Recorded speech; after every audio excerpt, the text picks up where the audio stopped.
They got $35 out of the drawer and $20 off the counter.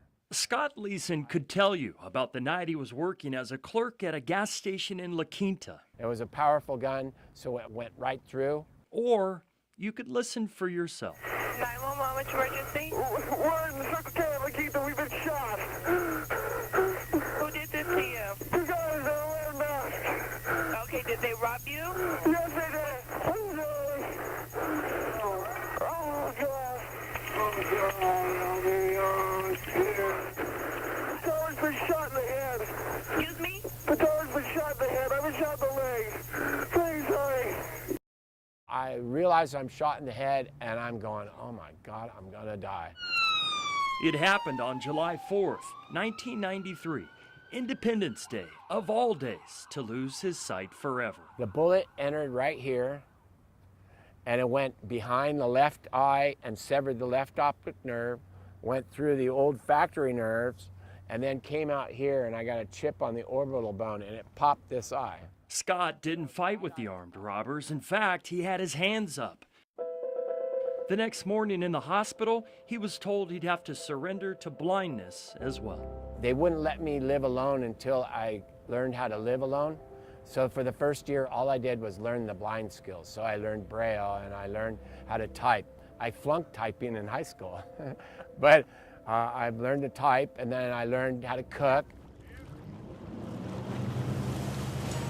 Scott also learned that a life worth living for him had to involve water sports. I was able to regain my self-esteem, my self-respect, and get my adrenaline sports on. The man who can't see a thing has been walking on water ever since. You wakeboard, Yes, you water ski, yes, you snowboard, yes, I've tried it. and you surf. Yes. To watch him, you'd think he could see out of those prosthetic eyes that just happen to match the color of the water he rides. You have beautiful blue eyes. Do you Well, know that? I was born with blue eyes, but I asked the ocularist, that's who makes eyeballs. I asked him to make them pop. This is, and He did a good job. Yeah. Your blue eyes pop. yeah, I asked him.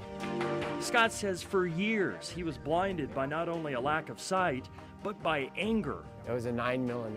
For the bullet that now comes with a punchline. It missed the brain, but everybody questions that. I always tell everybody that.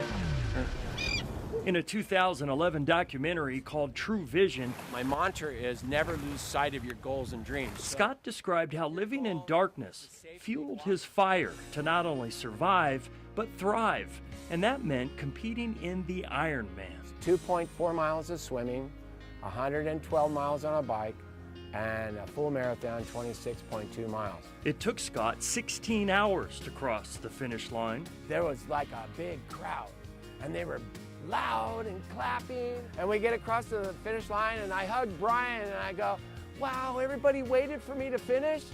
They waited in the dark until 11 o'clock at night for the man who could light up the Coliseum with the shine from all of those medals he's won. I never dreamed when I was blinded 24 years ago that you're sitting here talking to the very first, current, and two-time U.S. blind surfing champion. There's always someone that's got it worse. Which is why Scott pays it forward and raises money for the Challenged Athletes Foundation. You just went on a 620-mile bike ride. Yeah, that was October. Scott's not sure where he'd be without the support of CAF. I'm scared to think about where I'd be. Yeah, just like I do a handle pass. A veteran of the Navy, Scott rides the water of this military town and then walks the shores of San Diego with his best friend Snickers. Oh, he's awesome. This is how awesome he is. Scott Leason may have lost his eyesight, but he lives his life with his eyes wide open. I took the power away from that bullet.